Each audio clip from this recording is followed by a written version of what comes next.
મારું નામ કાજલ છે. હું 30 વર્ષની એક વિધવા છું. મારી ઉંમર ભલે નાની હોય, પણ જીવનના દુઃખોએ મને વધુ પરિપક્વ બનાવી દીધી છે.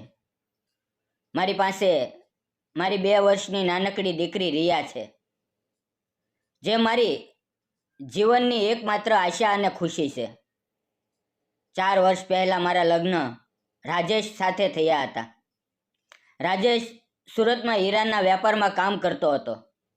તે ખૂબ જ હેન્ડસમ, શાંત સ્વભાવનો અને પ્રેમાળ હતો. અમારું જીવન એક સુંદર સપના જેવું હતું. રાજેશ મને રાણીની જેમ રાખતો, મારી દરેક નાની મોટી ઈચ્છા પૂરી કરતો.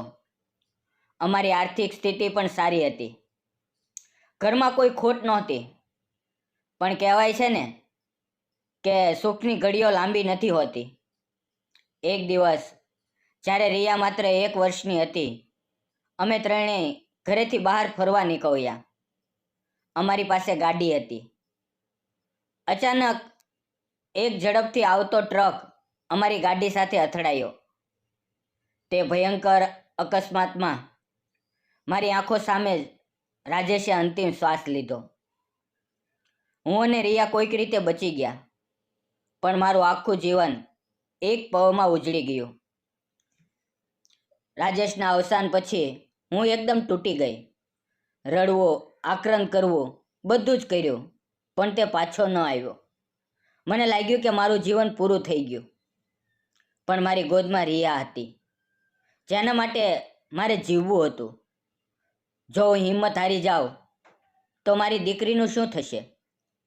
આ વિચારે મને રોકી લીધી. રાજેશના માતા પિતા અગાઉ જ ગુજરી ગયા હતા, એટલે ઘરમાં માત્ર હું અને રિયા હતા. ઘરની શાંતિ અને એકલતા ક્યારેક અસહ્ય લાગતી. આર્થિક સ્થિતિ પણ નબળી પડવા લાગી, કારણ કે રાજેશની આવક બંધ થઈ ગઈ હતી.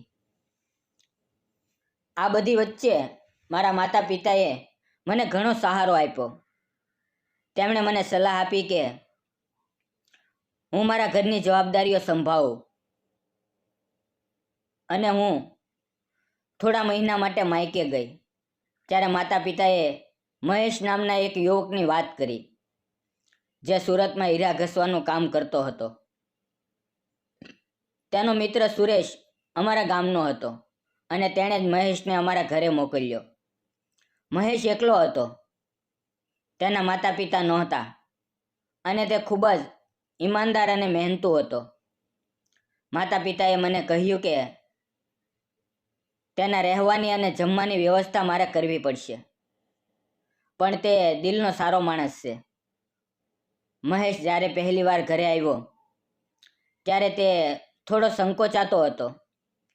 તે બહુ બોલતો નહોતો, પણ તેની આંખોમાં એક અજાણી ચમક હતી, જે મને આકર્ષક લાગી. તે રોજ સવારે હીરા ઘસવાના કામે જતો અને સાંજે પાછો આવતો.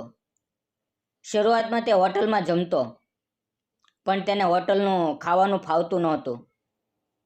એક દિવસ સુરેશે મને કહ્યું, કાજલ, તું જો મહેશ માટે ઘરે ખાવાનું બનાવી દે તો તેને ઘણી રાહત થશે. મેં પણ વિચાર્યું કે આમાં શું ખોટું? રિયાને રમાડવા માટે પણ કોઈ હશે. બસ એ દિવસથી મેં મહેશ માટે ખાવાના બનાવવાનું શરૂ કર્યું. મહેશ જ્યારે ઘરે આવતો ત્યારે રિયા સાથે રમતો. રિયા પણ તેની સાથે ખૂબ ખુશ રહેતી. તેની હસતી આંખો અને રિયા સાથેની તેની રમતો જોઈને મારું મન હળવું થતું. ધીરે ધીરે અમારી વચ્ચે વાતો વધવા લાગી. હું એકલી હતી, અને મહેશ સાથે વાતો કરવાથી મારું મન શાંત થતું. તે મારી નાની મોટી મદદ કરતો. બજારમાંથી સામાન લાવવો, રિયાને સંભાળવી, ઘરનું કોઈ કામ હોય તો તે પૂરું કરવું, બધું જ તે દિલથી કરતો. એક દિવસ શરદ પૂનમની રાત હતી. આકાશ ચાંદનીથી ઝળહળતું હતું. હું રસોડામાં રોટલી બનાવતી હતી, અને રિયા મહેશ સાથે બહાર ચાંદનીમાં રમતી હતી.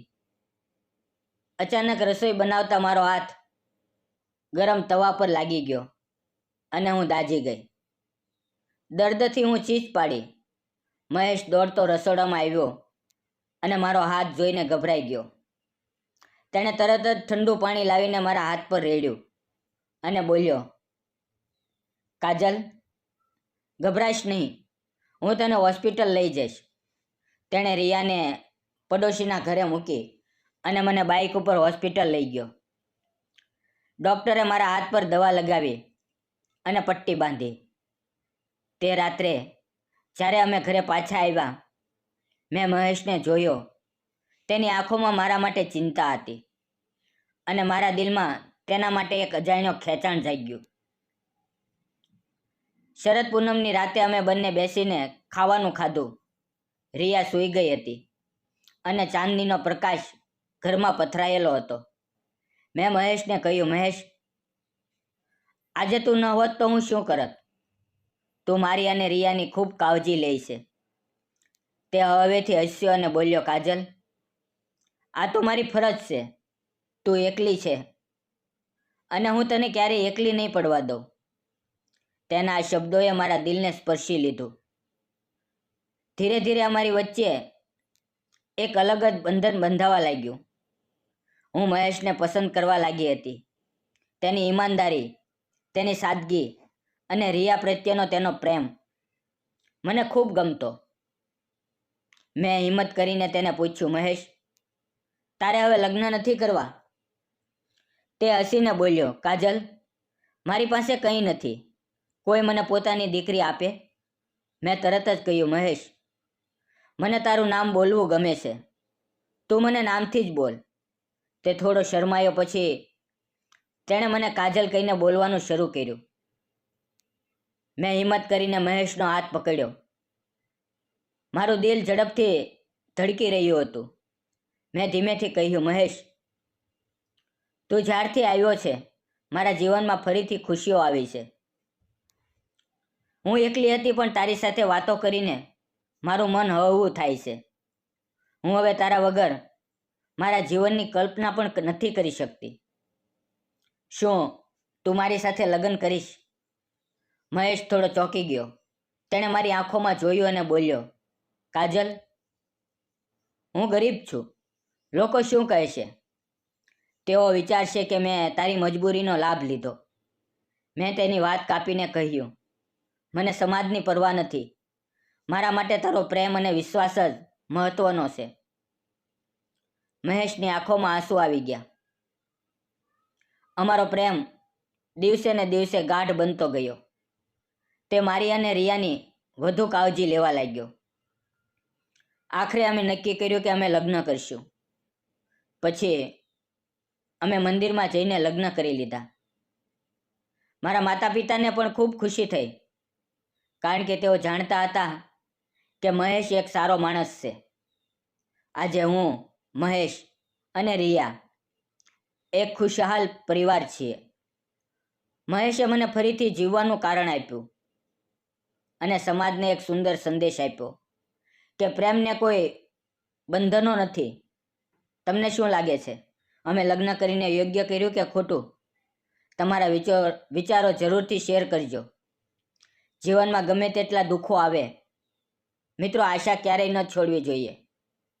મહેશે પોતાની સેવા, પ્રેમ અને ઈમાનદારીથી મારું જીવન ફરીથી સજાવ્યું. સાચો પ્રેમ એ જ છે જે મુશ્કેલ સમયમાં તમારી સાથે ઊભો રહે અને તમારા પરિવારને દિલથી સ્વીકારે. જો તમને અમારી આ પ્રેમ કથા ગમી હોય તો લાઇક, શેર અને સબસ્ક્રાઈબ કરવાનું ભૂલશો નહીં. ફરી મળશું મિત્રો આવતીકાલે એક નવી વાર્તાની અંદર. ત્યાં સુધી આવજો અને જતાં જતાં એક લાઇક અને કોમેન્ટ જરૂર કરજો, જેથી અમને આવી વાર્તા બનાવવાની પ્રેરણા મળતી રહે. ધન્યવાદ મિત્રો.